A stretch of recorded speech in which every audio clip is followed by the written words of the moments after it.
I'm here with Abby Beeman and Brianna Campbell. I'm so proud of my team today. I really can't even describe it. The stat sheet is unbelievable. They worked their tails off. The ball was not going in, and they found a way to get it done. And that kind of sums up what this team has been about from the very beginning. It's been hard. It's been hard. It's been hard. It's been hard. We've been thrown some tough breaks, and they've always found a way to get it done. And so I think that's phenomenal. It's been a great week for us. I'm very, very, very fortunate to be their coach. Love this team, love this group. They're very resilient.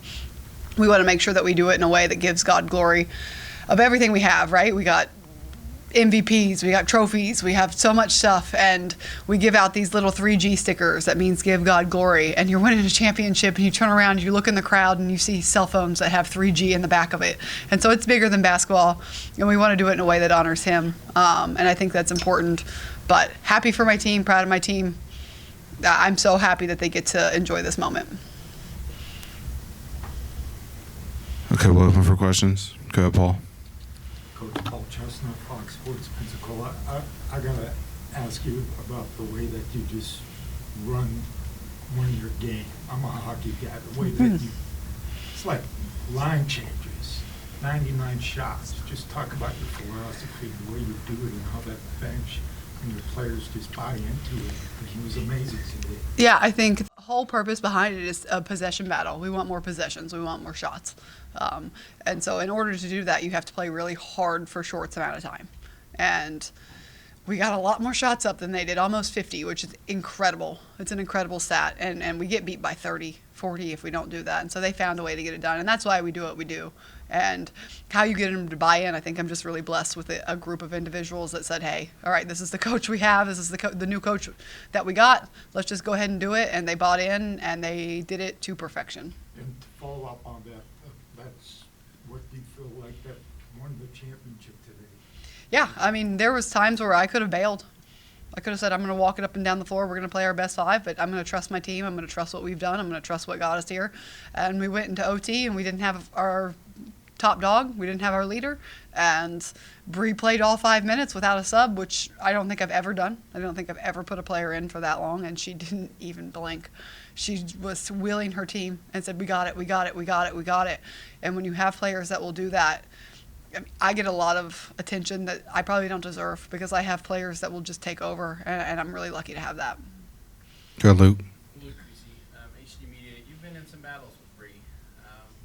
What has this journey been like? And I guess I'll throw this question to both of you. What has this journey been like together here this year at Marshall? Bree's the toughest kid I've ever coached. I mean, there's no question that she's going to show up and she's going to give everything that she has.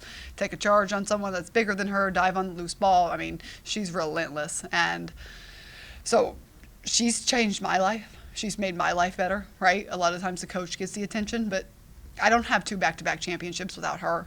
And so I'm appreciative of her. I'm appreciative of her to choose Marshall to come with me and help me start what I wanted to do here at Marshall. Back left.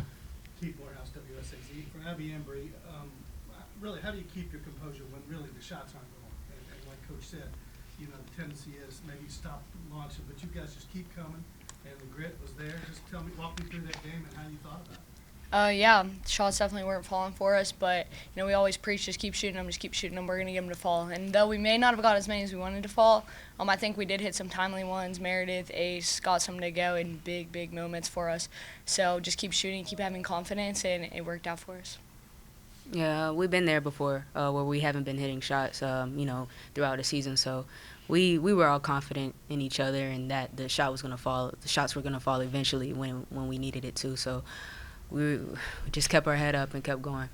Just a quick follow-up for both of you. What's this mean? 27 years since Marshall has won a conference tournament championship and you won the NCAA tournament. Yeah, it means everything. It's definitely something I've dreamed about. Just have a shot at the NCAA tournament, but people don't really realize, I feel like, when you're at a mid-major program, how hard it is to get there. So I'm very appreciative of the journey and for the opportunity, and I'm looking forward to it. It's a blessing. It's only God. That's all I can say. To follow up on those timely threes that you mentioned, obviously those 2 players, Meredith and Eason, just incredibly well-timed 3-pointers. Can you talk to point about how you saw the momentum shift in that moment when those three started to fall. I mean, it's kind of crazy. Aislinn looked at me and said, "Next one's going in," and the next time down the floor, she shot a three and it went in. And you have moments like that, and it's like, all right, do your thing, right? Trust your team, trust your kids. And we weren't going to stay that cold for long, and they did a tremendous job of making sure that they got more shots up than them. So if we were missing, it wasn't an empty possession. We had 33 offensive rebounds. 33. I've never had a team that did that. And if we don't do that against a team that's significantly bigger than us, so if we don't do that, we don't have that heart, we don't find a way to go get the ball, it's a completely different press conference. Back right here. Jason Hirsch, WCHS, for Abby and for your coach, and you can also speak for your players from West Virginia. But from being from West Virginia with the West Virginia ties, representing West Virginia, going to the NCAA tournament, Keith already mentioned, it's been a long time. Does it make it even more emotional doing it for your home state school? Yeah, I mean, I've always played basketball in the state even before I was here, so it's special to me. It's special to represent those people, especially, you know, just the journey it is to, like, kind of not make it out of West Virginia, but to just to get an opportunity like this. I feel like it's more rare than, like, bigger areas, so I'm proud to represent my home state, and hopefully I can represent them well. Yeah, we have 2 Division I teams in the state, and so we had a great crowd. And I know that we had a lot of people back home that were watching and cheering, and that's why our state is so special, and that's why we just want to continue to try to make them proud. Ben Greco, Tactical News Journal coach. You being from West Virginia, you mentioned the crowd. What does it mean to see just all those people come from West Virginia down to Florida? Yeah, it's great. I mean, it gives you kind of a home court advantage. I thought we had the better crowd. I thought we had the louder crowd, which says a lot because JMU still had two teams in it. And so, again, that's why this is a job that I wanted, is because of the fans. One thing I'll ask really quick. Two of the biggest rebounds of the game end up in your hands among the trees, and I think that kind of gets lost in translation. What is it about you and Abby being, you know, smaller guards that you all are able to get after the basketball and really find it in those key situations? It's hard over height all the time. We know that we have to work, you know, extra hard, super hard, you know, harder than others at times. So we're going to do whatever we need to do for our team to win. And that's just how Abby is. That's how I am. Go ahead, Paul. Coach, you just said you wanted to be at Marshall. What does this mean to you personally? For me, I wanted this moment for them. And you, as a coach, you have days where you just don't want to. Not that you don't want to go to practice. I love my team. I love seeing them. It's the best part of my day. But I just don't want to put them on the baseline and run them. I just don't want to hold them to the standard. I like them. They make me laugh. I want to let something slide, right? It's hard to hold a standard when you love your team. And there's some days like, all right, we have good energy, but we're not boxing out. Do I continue to hold the standard? And every day I have a conversation with myself, well, it's for them to have this moment. It's for them to have this moment. All right, you're going to have to put them on the baseline. You're going to have to yell at them. It's for them to have this moment.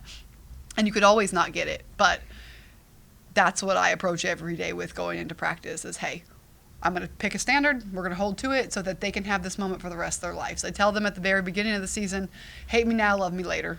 And I try to live up to that. Got a question from Zoom here for Abby. You know, heading into overtime, really have to turn into the ultimate teammate there. What was your mentality? Yeah, that's tough to be able to sit there and not be able to physically do anything, but just be the best teammate I can, do whatever I can to help my team win, even if it is from the bench, and I just try to do that to the best of my abilities. And they're the ones that made the plays, not me. I just try to cheer them on. But Abby did a great job. She did a great job. I mean, I didn't have to say anything in the huddles. She weaseled her way up there, and she was in there talking. She did phenomenal. She did. And then, Coach, what went into your decision not to call a timeout there in the fourth quarter? Well, I don't ever really call timeouts. At what point? Late in the fourth quarter. Under a minute left.